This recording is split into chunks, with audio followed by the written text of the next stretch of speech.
Ada orang ke masjid nggak pernah, ibadahnya nggak karu-karuan, tapi alhamdulillah pulang balik ganti mobil. Kok bisa gitu ya Ustaz ya? Bismillahirrahmanirrahim. Assalamualaikum warahmatullahi wabarakatuh. Sering sekali kita menyebutkan kalimat rahmat. Tadi menjelang subuh turun hujan lebat, dan orang selalu mengkaitkan hujan itu dengan rahmat. Ada seseorang ibu yang mau memestakan pernikahan anaknya, dan ini adalah pesta yang ketiga. Dia jumpai ketua perwiritan pengajian dia konsultasi, "Kak, saya mau memestakan anak yang ketiga." Itu waktu yang pertama sama yang kedua hujan lebat kan?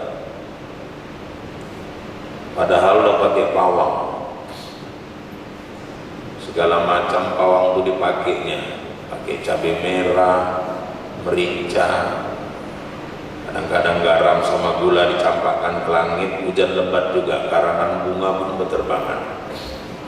Ini kalau bisa yang ketiga ini jangan sampai turun hujan. Kata ketua pengajian, kau jumpai Ustaz, kau minta masukan sama dia, jangan lagi jumpai pawang. Jumpai Ustaz, Assalamualaikum Ustaz. Waalaikumsalam. Ustaz, ini saya mau memestakan anak. Waktu yang pertama, kedua dulu hujan lebat. Ini macam mana Ustaz? Yang ketiga ini biar cuaca bagus. Saya bilang, kakak tahajud, minta kepada Allah, sholat hajat, kemudian minta bantu doa sama anak-anak yatim, santuni anak yatim. Insya Allah dia kerjakan tahajud, sholat hajat. 3 hari menjelang pesta dia undang anak-anak yatim, dia santuni anak yatim.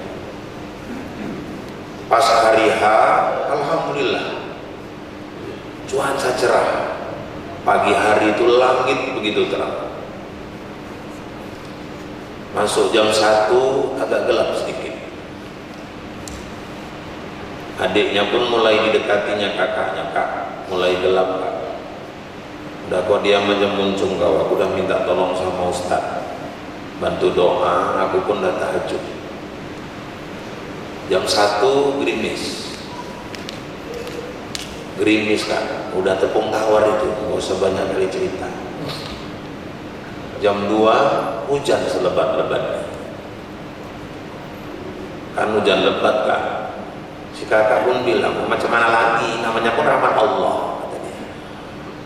Dibilangnya rahmat Allah, tapi wajahnya tidak ikhlas. Kenapa? Dia tidak paham dengan makna rahmat itu. Rahmat itu apa Ustaz? Kasih sayang. Bagaimana orang menyebut kasih sayang tapi wajahnya marah? Tidak sesuai makna ucapan dengan mimik wajah yang ditunjukkan. Tapi katanya kita disuruh berdoa Ustaz, ud'uni astajib lakum, berdoalah kau pasti aku kabulkan doa itu. Tapi kok faktanya dia berdoa tapi nggak dikabulkan Ustaz. Turun juga hujan. Saya bilang, sebenarnya terkadang kita ini berdoa tapi kita intervensi Allah. Harusnya berdoa itu jangan diminta, ya Allah jangan turunkan hujan.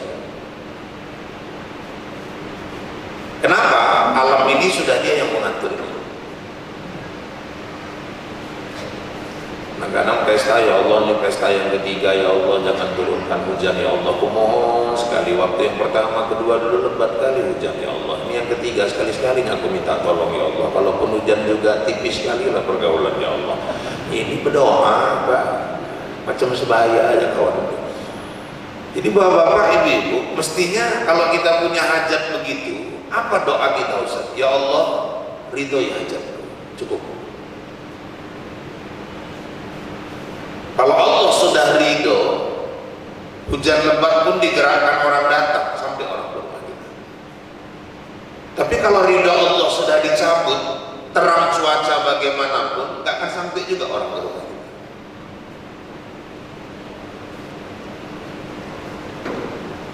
Tapi dia sudah berdoa, Ustaz. Manusia haknya berdoa, tapi hak Allah untuk mengabulkan atau tidak mengabulkan doanya. Kenapa? Justru hujan itu turun bukti keadilan Allah. Karena makhluk Allah bukan cuma dia. Dia nggak terima dengan turunnya hujan itu. Tapi bagaimana makhluk Allah yang lain? Bunga-bunga kita yang ibu-ibu hanya senang menanamnya, tapi nyiramnya pun tak sempat. Allah menyiramkan. Tanaman-tanaman kelapa sawit, para petani sawit, orang-orang yang nanam padi dengan turunnya hujan, mereka juga makhluk Allah. Binatang-binatang, kodok itu kalau udah datang hujan senangnya minta ampun. Kodok tuh makhluk paling pandai bersyukur tuh, nggak ada hujan tenang dia, ada hujan ngaji kodok. Kalau udah hujan sok ngaji deh.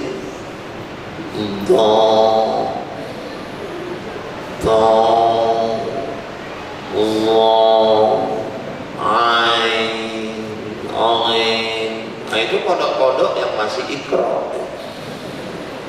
Kalau yang udah Quran lain lagi dia alif lam katanya kan. Jadi bapak-bapak ibu-ibu, justru hujan itu sebenarnya bukti keadilan Allah. Mungkin satu makhluk tidak senang dengan turunnya hujan, tapi makhluk-makhluk Allah yang lain justru mengharapkan turunnya hujan. Jadi ketika berdoa jangan diintervensi Allah, minta ya Allah ridhoi hajat, berkahi hajat. Jadi bapak-bapak ibu, sering sekali hujan itu dikaitkan orang dengan cerita rahmat. Balik ke kaji awal, rahmat itu kasih sayang Allah. Abu Hurairah pernah mengatakan, aku mendengar Rasulullah bersabda bahwasannya rahmat Allah itu ada 100 miyah. Dari 100 rahmat Allah itu dibagi ke dalam 2 bagian. Ada yang sifatnya Rahman, ada yang sifatnya Rahim. Rahman itu kasih, Rahim itu sayang. Ar-Rahman pengasih, Ar-Rahim penyayang. Jadi dari 100 rahmat Allah itu dibagi dalam 2 kelompok, ada yang Rahman, ada yang Rahim. Dari 100 rahmat Allah itu, yang Rahman jumlahnya 1,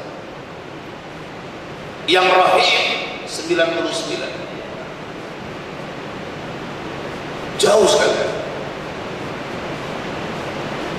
Apa beda Rahman sama Rahim itu, Ustaz? Rahman itu sifatnya umum, kasih. Rahim itu sifatnya khusus, sayang. Pendekatan pahamnya begini, ada contoh. Ibu-ibu, bapak-bapak sekalian, tetangga sakit, opname di rumah sakit. Terus istri bilang, bang, tetangga itu suaminya opname, udah 1 minggu. Sakit apa? Saya pun nggak gitu tahu. Ayo kita jenguk ke sana.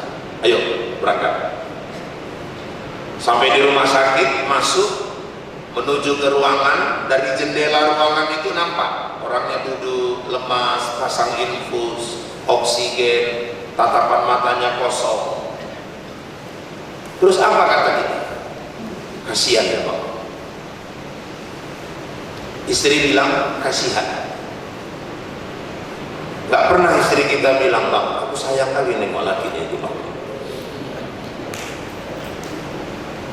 Maknanya kasih itu sifatnya umum, sayang itu khusus. Jadi rahmat Allah yang sifatnya Rahman, yang 1 itu Allah turunkan dari mulai bumi ini Dia ciptakan sampai akhir alam ini nanti ketika terjadi peristiwa hari kiamat. itu satu rahmat Allah yang sifatnya rahmat Allah turunkan dari mulai penciptaan bumi sampai bumi ini hancur. Sedangkan yang 99 masih Allah simpan, belum Allah keluarkan. Kapan dia keluarkan? Nanti di akhirat.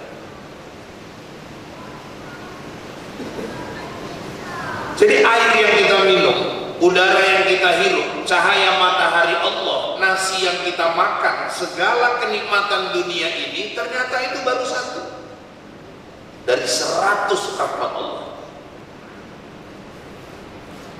Dan karena dia sifatnya umum, semua berhadapan. Sekalipun dia binatang, makanya tadi ketika hujan turun orang kecewa, tapi makhluk Allah yang lain senang. Ada ibu-ibu konsultasi, Ustaz, aku mau tukar pikiran Ustaz. Apa itu? Saya dari mulai nikah, gak pernah saya tinggalkan sholat Ustaz. Bagus. Tahajud saya rajin Ustaz, alhamdulillah. Puasa Senin Kamis kukerjakan Ustaz, alhamdulillah. Saya juga ketua bagian sosial di masyarakat, kutip-kutip uang kemalangan. Dan mau saya ibu ceritakan semua, kira-kira masalahnya apa? Nanti pahala hilang. Hidupku kok gini-gini aja Ustaz, gak berubah-berubah. Mau ganti TV aja pun susah kali. Udah 27 tahun nikah, TV-nya itu aja. Warnanya tinggal 2, kalau nggak hitam putih, kalau nggak hitam putih. Ngidupkannya pun setengah mampus. Dipejetkan tombolnya nggak keluar gambarnya. Dipukul 7 kali TV itu baru keluar gambarnya. Sekali keluar penyiar tuh mereng pula kepalanya lagi ke kiri. Dipukul sekali lagi, mereng lagi, pindah ke kanan. Stres. Anak awak nonton bola semalam jerit, rupanya belok bola tadi, meleok bola tadi. Kok gini-gini aja hidup Ustaz? Sementara tetangga sholatnya nggak karu-karuan, 3 kali rehab rumah. Tetangga ibadahnya nggak karu-karuan, agen togelnya lakinya. Tapi alhamdulillah Ustaz, aku tengok anaknya lulus masuk TNI, aku anakku nggak lulus. Ada orang ke masjid nggak pernah, ibadahnya nggak karu-karuan, tapi alhamdulillah bolak balik ganti mobil. Kok bisa gitu ya Ustaz? Di dunia ini orang kaya miskin tidak tergantung kepada ibadahnya. Ibadah menentukan berkah tidaknya rezeki, tapi soal rezeki orang tergantung usahanya masing-masing. Innallaha la yughayyiru ma biqaumin hatta yughayyiru ma bi anfusihim. Makanya bapak-bapak, ibu-ibu yang dirahmati Allah, seseorang kaya miskin tergantung kepada usahanya. Soal diberkahi atau tidak, wallahu a'lam. Makanya kadang-kadang ada orang nggak pernah sholat, kaya. Cina-Cina nggak pernah sholat, kaya. Ada orang kafir ini, tapi sawitnya ratusan hektar. Ada orang maksiat kerjanya, tapi rumahnya mewah. Di dunia ini rahmat Allah yang sifatnya Rahman itu untuk semua. Jadi untuk apa kita ibadah Ustaz? Untuk apa kita lakukan kebaikan-kebaikan semasa hidup? Kita mau mengejar 99 rahmat yang masih Allah simpan di akhirat. Satu saja rahmat yang sifatnya Rahman, orang sudah terpana dengan dunia ini. Bagaimana lagi yang 99? Jadi orang kalau membayangkan surga, oh surga itu nanti seperti ini, bangunannya seperti ini, air-airnya seperti ini, buah-buahannya seperti ini. Kalau Bapak Ibu masih terbayang bentuk surga itu bukan surga. Kenikmatan surga itu membayangkannya pun tak terjangkau akal kita. 99 rahmat masih Allah simpan. Ibadah bukan cuma mau mengejar satu yang di dunia, tapi harus lebih fokus orang-orang mukmin mengejar 99 rahmat yang sifatnya rahim yang masih Allah simpan. Yang rahmat karena dia umum, semuanya dapat. Kafir, Islam, binatang, tumbuh-tumbuhan dapat. Tapi rahmat yang 99 yang sifatnya rahim karena dia khusus hanya orang-orang mukmin dan jamaah. Oh, jadi seperti itu Ustaz? Iya. Makanya saya katakan manusia itu 4 macam. Ada dia yang kaya di dunia tapi miskin di akhirat. Ada yang nomor 2, miskin di dunia tapi dia kaya di akhirat. Sepertinya kita sepakat kita mau pilih yang nomor 3. Kalau bisa kaya di dunia, kaya juga di akhirat. Jangan jadi yang nomor 4, udah miskin di dunia, melarat pula di akhirat. Di dunia tiap hari numis kangkung, di akhirat tiap hari kena bentuk. Itu susah kali orang kayak gitu. Jadi kalaupun di dunia seandainya, maaf, kebahagiaan, kemewahan dunia tidak Allah berikan kepada kita, kejarlah yang 99 rahmat. Sekarang pertanyaannya Pak Ustadz, siapa yang mendapatkan 99 rahmat? Yang pertama kata Rasulullah, orang-orang mukhlisin, orang-orang yang ikhlas dalam ibadahnya. Sesuai dengan ikrar kita tadi malam saya buka juga, inna salati wa nusuki wa mayaya wa mamati lillahi rabbil alamin. Apapun pekerjaan kita, kebaikan semata-mata tujuan kita Allah. Ilahi anta maqsudi wa ridhoka matlubi. Tujuan akhirku hanya Engkau ya Allah. Tapi ikhlas ini enak mengucapkannya, berat mengamalkannya. Kalau cuma mencakap ikhlas, gampang. Lillahi ta'ala, mudah. Ada anak orang kita asuh dari kecil, dari bayi, kita besarkan, kita sekolahkan, TK, SD, SMP, SMA. Terus kita kuliahkan, carikan pekerjaannya. Rupanya nikah, dapat orang kaya, ikut sama suaminya. Terus 2 tahun gak pernah lagi pulang ke rumah kita. Tetangga bilang, gak ada otak anak itu. Sudah dibesarkan, dikuliahkan, 2 tahun lebaran aja pun gak pulang. Apa kata orang tadi? Sama aku gak ada masalah. Aku membesarkan dia ikhlas. Aku gak mengharapkan balasan. Kalau hari ini dia tak ingat kepadaku, Allah gak akan pernah lupa kebaikan. Tapi 1001 orang yang bisa seperti itu. Tapi kalau dia masih mengeluh, memang gak ada otak. Biarkan aja, lama-lama akan mati, gitu dia juga. Bapak Ibu, berarti kita belum ikhlas membesarkan dia. Berarti kan gak gampang ikhlasnya.